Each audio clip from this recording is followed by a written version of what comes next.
Hello students, आज हम Europe में राष्ट्रवाद चैप्टर के 40 से ज़्यादा महत्वपूर्ण ऑब्जेक्टिव प्रश्नों को देखेंगे जो परीक्षा की दृष्टिकोण से बहुत ही महत्वपूर्ण है। तो चलिए शुरू करते हैं। पहला क्वेश्चन है, नेपोलियन कानून कब लागू हुआ? तो इसका सही आंसर है का 1804 में। दूसरा क्वेश्चन है, स्वतंत्रता के लिए यूनानी संघर्ष कब आरंभ हुआ? तो इसका सही आंसर है ख 1821 में। तीसरा क्वेश्चन है, फ्रेडरिक सारियू कौन था? तो ये एक चित्रकार था। इसका सही आंसर होगा ख एक चित्रकार। फोर्थ क्वेश्चन है, क्वेस्ट सी क्यू किसको इंगित करते हैं? तो इसका सही आंसर है ग राष्ट्र क्या है। फिफ्थ क्वेश्चन है, वियना की कांग्रेस का किसने आतिथ्य किया? तो इसका सही आंसर है क मेटरनिख ने। छठा क्वेश्चन है, ब्रिटेन के एकीकरण के कानून पर कब हस्ताक्षर हुए? तो इसका सही है आंसर क 1707 में।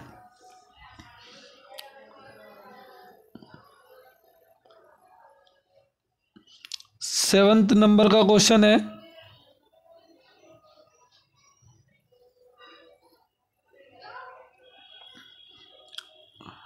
निम्न में से कौन सा देश सोलो नेशन का अंग नहीं था? तो इसका सही आंसर है घ कुवैत। आठवां क्वेश्चन है, यंग इटली नाम के क्रांतिकारी गुप्त दल की स्थापना किसने की थी? तो इसका सही आंसर है ग मोत्सनी ने।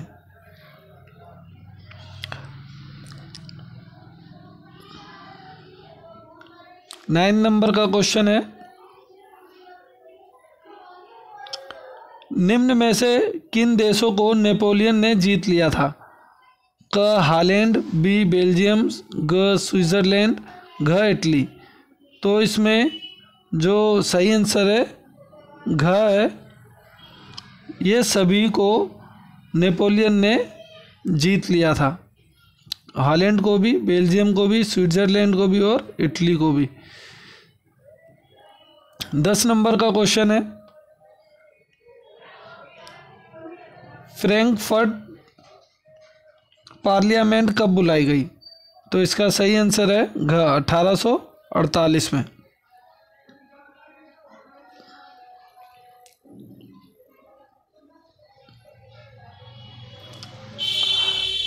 11वें नंबर के क्वेश्चन पे चलते हैं। कौन सा समझौता महान स्वतंत्रता कहा गया? तो इसका सही आंसर है ख कॉन्स्टेंटिनोपल का समझौता महान स्वतंत्रता कहा गया। 12 नंबर के क्वेश्चन पे चलते हैं, इटली का एकीकरण कब हुआ? तो इसका सही आंसर है क 1859 से 1871 के बीच में। 13 नंबर का क्वेश्चन है,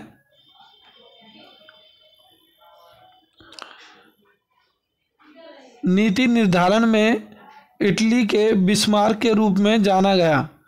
तो इसमें जो सही आंसर है घ कावूर। कावूर को नीति निर्धारण में इटली के बिस्मार्क के रूप में जाना जाता था। चलिए 14 नंबर क्वेश्चन देखते हैं।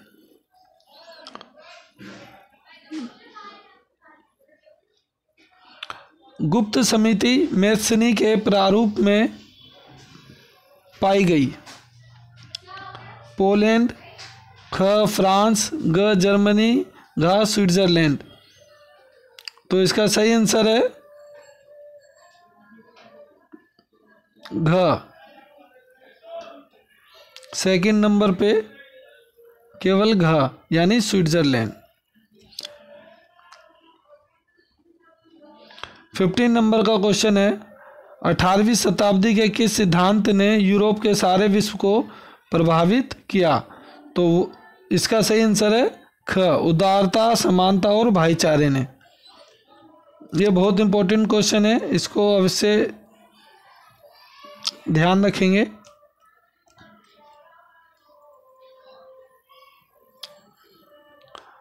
सिक्सटीन नंबर क्वेश्चन है,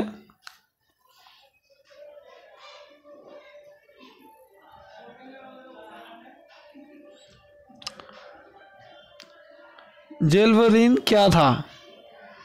तो इसका सही आंसर है का एक ट्रेड यूनियन। 17 नंबर क्वेश्चन है, यदि फ्रांस को छींक आती है तो शेष यूरोप को ठंड लग जाती है, ये किसने कहा? तो इसका सही आंसर है क मेटरनिख ने ये कहा था कि यदि फ्रांस को छींक आती है तो शेष यूरोप को ठंड लग जाती है। 18वें नंबर का क्वेश्चन है, आयरलैंड यूके में कब मिलाया गया? तो इसका सही आंसर है क 1803 में।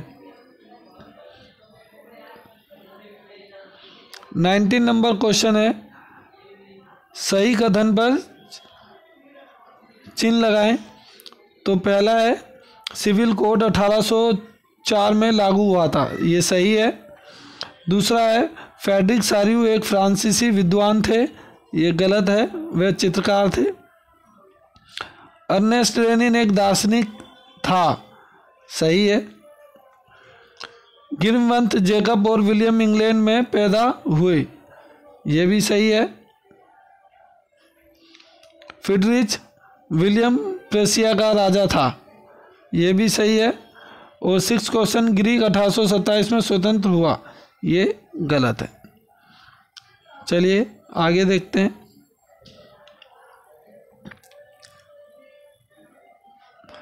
ट्वेंटी नंबर क्वेश्चन, निम्न के जोड़े बनाइए। तो यहाँ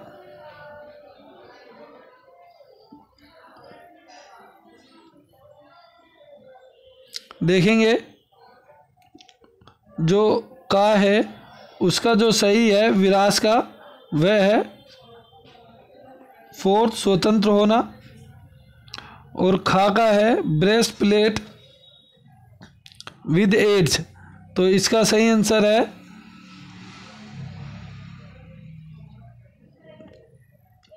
तीसरा, जर्मन साम्राज्य की शक्ति का चिन्ह है।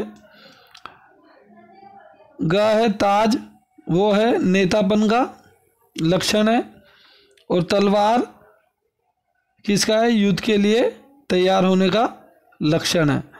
तो ये इसका सही आंसर है। 21 नंबर पे चलते हैं।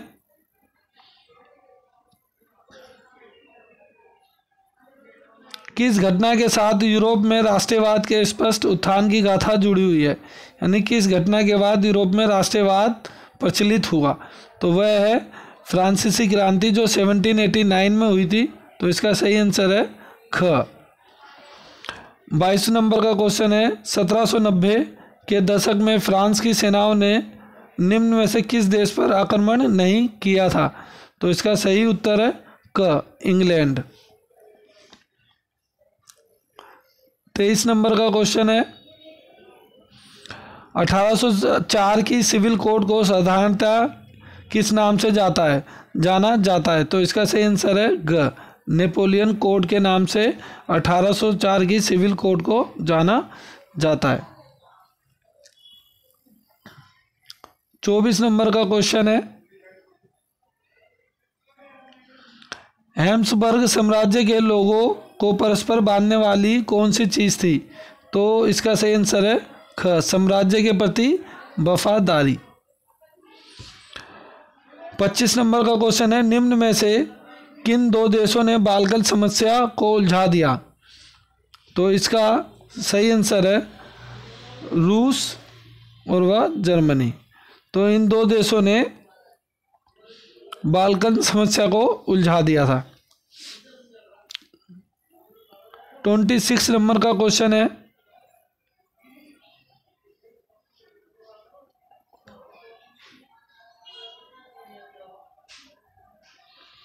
यूरोप में सामाजिक और राजनीतिक विचार से समाज का कौन सा वर्ग सर्वाधिक महत्वपूर्ण था? तो इसका सही आंसर है क, कुलीन और अमीर वर्ग। 27 क्वेश्चन है, ओटोमन साम्राज्य से आपका क्या आशय है? तो इसका तुर्की के जो साम्राज्य था उसको ओटोमन साम्राज्य भी कहा जाता है। 28 नंबर का क्वेश्चन है,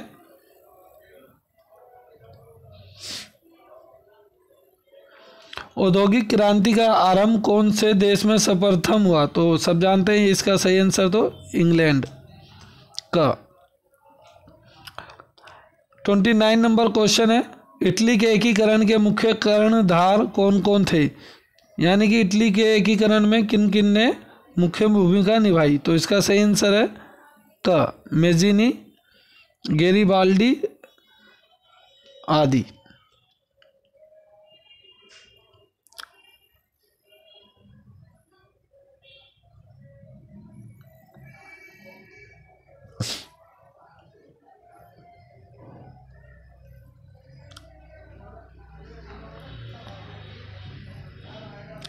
तीस नंबर 30 नंबर क्वेश्चन, मताधिकार की सही परिभाषा क्या है?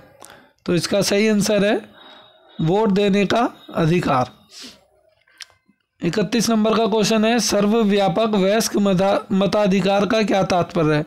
तो इसका सही आंसर है ख, एक निर्धारित आयु सीमा के बाद सभी लोगों को वोट देने का अधिकार सर्वव्यापक वयस्क मताधिकार कहलाता है। 32 नंबर क्वेश्चन, जर्मनी के एकीकरण के मुख्य निर्माता कौन से दो व्यक्ति थे? जर्मनी के एकीकरण के मुख्य निर्माता कौन से दो व्यक्ति थे?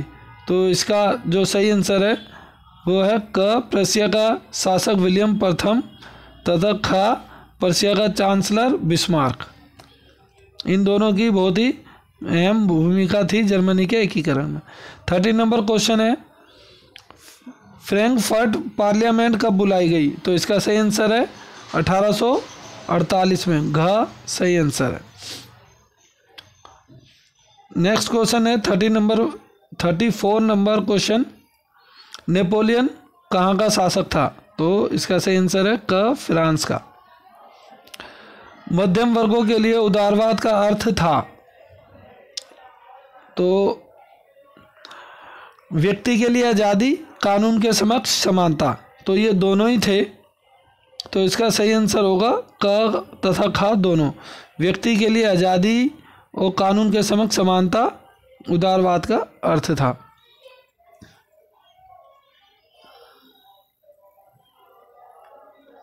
36 नंबर क्वेश्चन,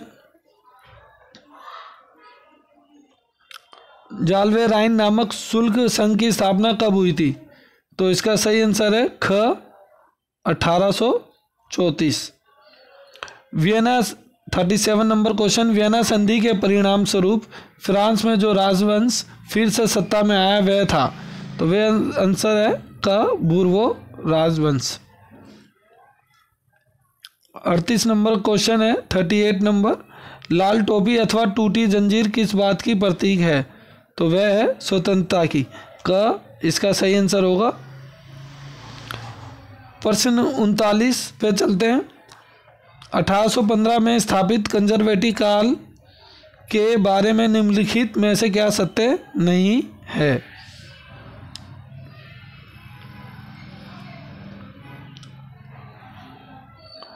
ये तानाशाही सरकार के विरुद्ध आलोचना सुनने को तैयार न थे। उनमें से अधिकांश ने प्रेस पर नियंत्रण लगा रखा था। उनका विश्वास परंपरागत स्थापित संस्थाओं जैसे राजशाही चर्चा आदि पर था। वे स्वतंत्रता और व्यक्तिगत आज़ादी संबंधी विचारों के समर्थक थे। तो इसका जो सही आंसर है वो है घ।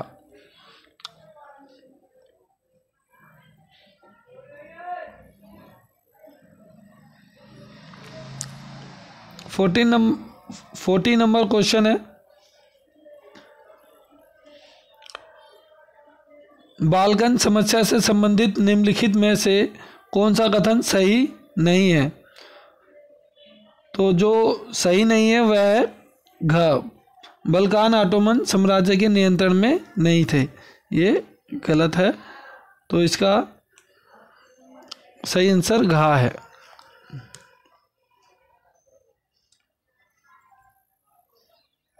रिक्त स्थान को भरिए।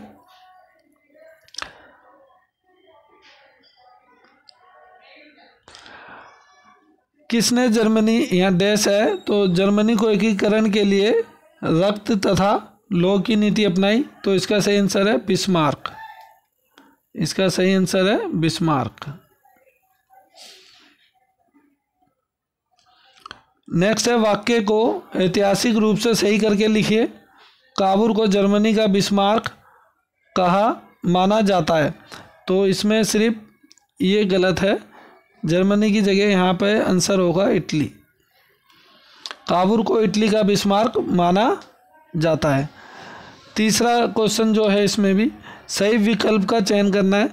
आंखों पर पट्टी बांधे हुए और हाथ में तराजू लिए हुए महिला प्रतीक है समानता की, स्वतंत्रता की, धर्मनिरपेक्षता की या न्याय की? तो इसका सही आंसर है घ, न्याय की। तो स्टूडेंट्स, ये चैप्टर 1 से बहुत ही इम्पोर्टेंट ऑब्जेक्टिव 1 नंबर के क्वेश्चन है। आप इस वीडियो को 2 से 3 बार अवश्य देख लें ताकि ये क्वेश्चन आपको याद हो जाए। Thank you.